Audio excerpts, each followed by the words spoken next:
நம்மளுக்கு எப்படி பிரியாணி ஃபேமஸோ, நம்ம எப்படி வாரம் வாரம் பிரியாணி செய்வோமோ, சைனீஸ்காரவங்க வீட்டில் வந்து இந்த சிக்கன் ரைஸ் கண்டிப்பாக இருக்கும்.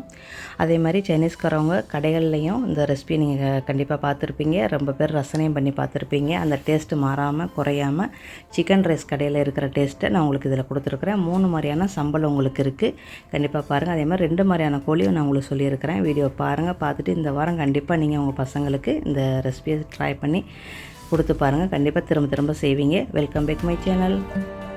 அஸ்ஸலாமு அலைக்கும். ஹாய் ஃப்ரெண்ட்ஸ், எல்லோரும் எப்படி இருக்கிறீங்க? நல்லா இருக்கிறீங்களா? நான் இங்கே ரொம்ப நல்லா இருக்கிறேன். இப்போ நம்ம வாங்க வீடியோவில் போகலாமா? தேவையான பொருள்னு பார்த்தா ரொம்ப சிம்பிளான பொருள். கோழி வேணும், பூண்டு, அப்புறம் வந்து இஞ்சி வேணும். முக்கியமான பொருள் இஞ்சி, பூண்டு, கோழி நம்மளுக்கு வேணும். சரியா? சோசுகள் வந்து நம்ம இன்றைக்கி வந்து 3 மாதிரியான சோசுகள் செய்ய போகிறோம். வீடியோ பார்த்துட்டு பொருளை பார்த்துட்டு வீடியோவில் இப்போ கோழி வந்து ஒரு சிக்கன் எடுத்துருக்கிறேன். கொஞ்சம் நாளாக வெட்டி இருக்கிறேன். தோல் 3/4 கிலோ இருக்கும் இந்த சிக்கன். உப்பு போட்டு நல்லா சிக்கனை வந்து 4 வெட்டி வச்சுருக்கிறோம். ஒரு கோழி ஆனால் தோலை வந்து எடுக்கக்கூடாது. அந்த கடையில் கூட சூப்பர் மார்க்கெட்டில் போய் வாங்கினீங்கன்னா ஒரு சாஃப்டான கோழி கிடைக்கும்.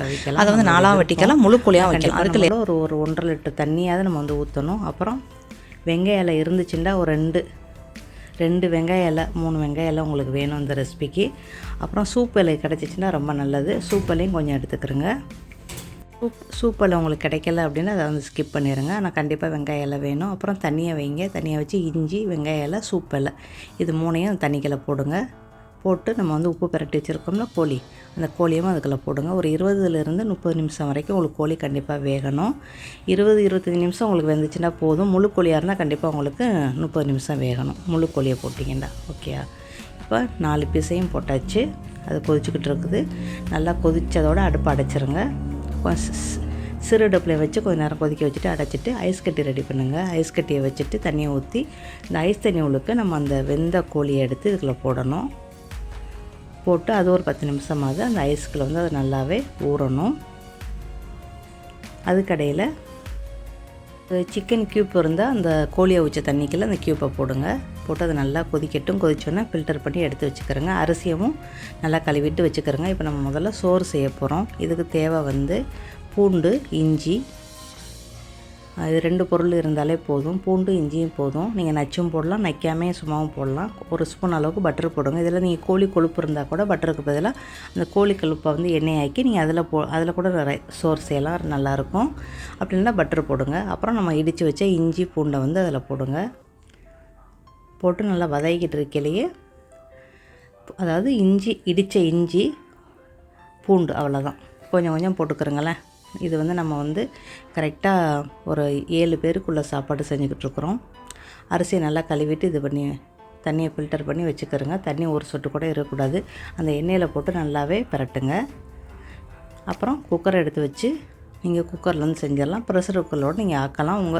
உங்கள் லிமிட்டெட்டுக்கு எவ்வளோ தண்ணி அதே மாதிரி பார்த்துக்கிறோங்க. நம்ம அரிசி வந்து 1 கப்பு ரைஸ்க்கு வந்து 1.5 கப்பு தண்ணி ஊற்றணும். அந்த தண்ணிக்கு பதிலாக நம்ம வந்து கோழி அவிச்ச தண்ணி தான் எல்லாத்துக்குமே செய்கிறோம். இன்றைக்கி இந்த ரெசிபி ஃபுல்லாகவே கோழி அவிச்ச தண்ணியை வச்சு தான் தண்ணிக்கு பதிலாக நம்ம செய்யணும். ஓகேயா? நல்லா போட்டுக்கிறோங்க. பண்டான இலை போடலாம், வாசனை புல் சராயை போடலாம், அதாவது லெமன் கிராஸ் இருந்துச்சுன்னா அது கூட நீங்கள் போடலாம்.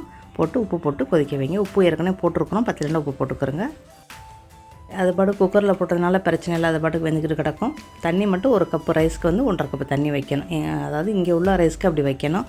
உங்கள் இடத்தோட ரைஸை பார்த்து அரிசியை பார்த்து வச்சுக்கிறோங்க. அப்புறம் வந்து சோறு நம்மளுக்கு ரொம்ப குழையக்கூடாது. அப்புறம் அந்த கோழி ஐஸ் வாட்டர் உள்ள கோழி எடுத்து தனியாக வைங்க.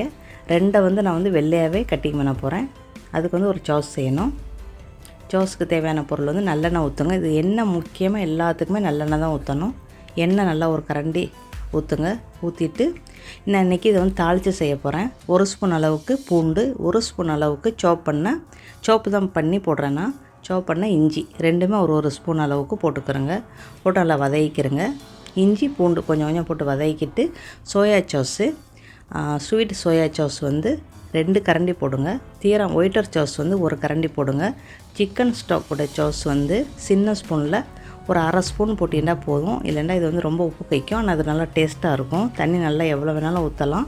கோழி தண்ணி தான் நம்ம ஊற்றணும். எது எல்லாத்துக்குமே நம்ம கோழி தண்ணி தான் ஊற்றணும். கோழி அவிச்ச தண்ணியை தவிர வேறு எந்த தண்ணியும் யூஸ் பண்ணக்கூடாது. இப்போ நம்மளுக்கு இந்த சாஸ் ரெடி ஆயிடுச்சு. இது வந்து கோழியில் வந்து நம்ம வந்து இப்போ நல்லெண்ணெயை வந்து அப்ளை பண்ணுறோம். சைனீஸ்காரவங்க நல்லெண்ணெய் வந்து கொஞ்சம் கருப்பாக இருக்கும். அந்த எண்ணெய் இருந்தால் ரொம்ப ரொம்ப வாசமாக இருக்கும். இது வந்து நம்ம இந்தியனுடைய இதயம் நல்லெண்ணெய் தான் நான் யூஸ் பண்ணுறேன். சரியா? அதுக்கப்புறம் நம்ம சோஸு நம்ம செஞ்சு வச்ச சோஸை லைட்டாக தடவுங்க. அது தடவுனீங்கன்னா நல்லா மினுமினுண்டு இருக்கும். அவ்வளோதான். அதோட இதை வந்து நல்லா 2 அடி அடித்து நல்லா கட்டிங் பண்ணுங்கள். கடையில் நம்ம போனோம் அப்படின்னா சைனீஸ்காரவங்க கடையில் வந்து தூளாங்கலாம் எலும்பெல்லாம் எடுத்துகிட்டு, இந்த ரெசிபிக்கு மட்டும் எலும்பெல்லாம் எடுத்துகிட்டு அதோட சதையை மட்டும் நம்மளுக்கு அழகாக வச்சு கொடுப்பாங்க. இப்போ நம்ம வந்து அந்த கோழி ரெடி ஆகிடுச்சு. இப்போ இந்த கோழிக்கு வந்து நம்ம வந்து என்ன செய்ய போகிறோம் அப்படின்ட்டா, கொஞ்சோன்னு உங்களுக்கு போட்டு கூட நீங்கள் எடுத்து பொரிக்கலாம். நான் இன்றைக்கி வந்து என்ன செய்கிறேன், பிளாக் பெப்பர் சோஸ் இருக்குது, அதை வந்து 2 இதுலேயும் லைட்டாக அப்ளை பண்ணி எண்ணெயில் போட்டு பொரிச்சிருங்க. நீங்கள் எண்ணெயை கூடுதலாக போட்டு பொரிச்சிங்க அப்படின்னா உங்களுக்கு நல்லா சூப்பராக பொரியும். நான் வந்து கொஞ்சம் தான் எண்ணெயை வச்சு நான் வந்து பொரிச்சு எடுக்கிறேன். ஆனால் பக்கத்துலேயே நிற்கிறோம், சீக்கிரம் நம்மளுக்கு கருவிடும். அதை எடுத்துகிட்டு மற்ற வேலையை பார்க்கணும். சரியா? அவ்வளோதான். அவனில் வச்சிங்கன்னா பிரச்சனை இல்லை. ஒரு 20லேருந்து 30 நிமிஷம் வச்சிங்கன்னா உங்களுக்கு நல்லா பேக்காகி வந்துடும். 2வது சோஸ் வந்து தக்காளி சட்னி மாதிரி செய்ய போகிறோம். கொஞ்சோன்னு 2 துண்டு இஞ்சி, ஒரு 5 பல்லு பூண்டு, 1 தக்காளி, பழுத்த மிளகா 5 மிளகா நான் போடுறேன். அதை விதையெல்லாம் எடுத்துகிட்டு கட்டிங் பண்ணி போடுறேன். உங்களுக்கு பழுத்த மிளகா இல்லைன்னா பச்சை மிளகா, பஜ்ஜி மிளகா ஏதாவது ஒரு மிளகாயை போட்டுக்கிறங்க. சரியா? பச்சை கலராக இருந்தாலும் ஓகே தான், பிரச்சனை இல்லை. சோஸுக்கு நம்மளுக்கு பச்சையாக இருக்கும், அவ்வளோதான். கொஞ்சோன்னு உப்பு போடுங்க. உப்பு போட்டு நம்ம தக்காளி போட்டுருக்கோம்னா தண்ணியை ஊற்ற வேண்டியதில்லை. அதுக்கப்புறம் நம்ம வந்து இதுக்கு வந்து நல்லா மிக்ஸ் பண்ணுறதுக்கு நம்ம கண்டிப்பாக அந்த கோழியை ஊற்ற தண்ணியை வந்து ஒரு கரண்டி 2 கரண்டி ஊற்றி நல்லா கொஞ்சம் அள்ளுறது மாதிரி வச்சுக்கிறணும். ரொம்ப திக்காக முடியாது. சரியா? இப்போ நம்ம ரெட் சோஸு ரெடி ஆயிடுச்சு. தக்காளி சில்லி போட்ட சோஸு ரெடி ஆயிடுச்சு. தக்காளி சட்னின்னு வச்சுக்கிறோங்களேன். நம்ம பூண்டு சட்னி செய்ய போகிறோம். இது வந்து சிக்கன் ரைஸ் கடையில் இது கிடைக்கும். ஒரு 10 பல்லு பூண்டு, சின்ன துண்டு இஞ்சி, அதை வந்து மிக்சியில் போட்டு இந்த 2 பொருளையும் போட்டு கொஞ்சமாக உப்பு போட்டு நீங்கள் வந்து ஒரு சுற்றிக்கிறங்க. இது வந்து கண்டிப்பாக நம்ம வந்து கேரட் துருவதை வச்சு திருவி செஞ்சீங்கன்னா ரொம்ப நல்லாயிருக்கும். எனக்கு வந்து டைம் இல்லாதனால நான் வந்து மிக்சியில் வச்சு 2 சுற்றுறேன். ஒரு சுற்று பவுஸ் மூட்டில் வச்சு சுற்றிக்கிறேங்க. கொஞ்சோன்னு உப்பு போடுங்க. உப்பு போட்டு அவ்வளோதான், முடிஞ்சிருச்சு. நம்ம அதை வந்து சுற்றியாச்சு, எடுத்தாச்சு. இதோட நல்லெண்ணெய் அடுப்பில் வைங்க. நல்லெண்ணெய் அடுப்பில் வச்சு நம்ம இஞ்சி பூண்டை போட்டோம்னா, பூண்டு வந்து கூடவாக இருக்கணும், இஞ்சி வந்து குறைச்சிருக்கணும். இந்த ரெசிபிக்கு போட்டு எண்ணெயில் போட்டு லேசாக 2 வதக்குங்க. நல்லெண்ணெய் தான் போடணும். போட்டு வெங்காய இலை, அதாவது வெங்காய இலை தூறு கிடையாது, நுனி இலையை நல்லா பொடிசாக கட்டிங் பண்ணி அதில் போடுங்க. போட்டு ஒரு கிண்டி எடுத்து வச்சுருங்க. நம்மளுடைய பூண்டு சட்னி ரெடி. இது வந்து 1 ஸ்பூன் அளவுக்கு நம்ம சிக்கனில் ரைஸில் சாப்பிடல ரொம்ப நல்லாயிருக்கும். கண்டிப்பாக ட்ரை பண்ணி பாருங்கள். ஓகே, இப்போ கோழியும் ரெடி ஆயிடுச்சு, சாப்பாடும் ரெடி ஆயிடுச்சு. சோறு நல்லா ஒரு பொழுண்டு ரொம்ப நல்லாவே இருக்கும். இதில் நீங்கள் லெமன் கிராஸ் போடணுன்னா ஒரு லெமன் கிராஸ் 2 லெமன் கிராஸ் நீங்கள் போட்டுக்கரலாம். இஞ்சி பூண்டை நம்ம தட்டி போடுறதுனால நல்லா வாசமாக இருக்கும். உங்களுக்கு தட்டி போட டைம் இல்லைன்னா ரொம்ப கீறி விட்டு கூட நீங்கள் போடலாம். அப்புறம் அந்த சூப்பில் வந்து நான் வந்து கோழி சூப்பு இது நம்ம கொஞ்சம் வச்சு அதை சாப்பிடணும். கொஞ்சம் மிளகுத்தூள், வெங்காய இலை, அப்புறம் வந்து சூப்பு இலை கொஞ்சம் நான் போட்டிருக்கிறேன். அவ்வளோதான், நம்ம சூப்பும் நம்மளுக்கு ரெடி ஆகிடுச்சு. உப்பு பத்தலை அப்படின்னா உப்பை போட்டுக்கிறோங்க. இப்போ நம்ம சேலட்டுக்கு பதிலாக இன்றைக்கி வந்து வெள்ளரிக்காய் மட்டும் கட்டி பண்ணி வச்சுருக்கேன். 3 சோஸ் ரெடி, சூப்பு ரெடி, கோழி ரெடி. கோழி 2 மாதிரியான கோழி. இந்த வெள்ளை கோழிக்கு மட்டும் இந்த சோஸை நம்ம மேலே ஊற்றணும். இதான் அது டேஸ்ட்டு கொடுக்குறது. ஓகேயா? இந்த சோஸ் வந்து நம்ம வந்து பல மாதிரி செய்கிறோம். இன்றைக்கி வந்து நான் இந்த மாதிரி தாளித்து உங்களுக்கு செஞ்சுருக்கிறேன்.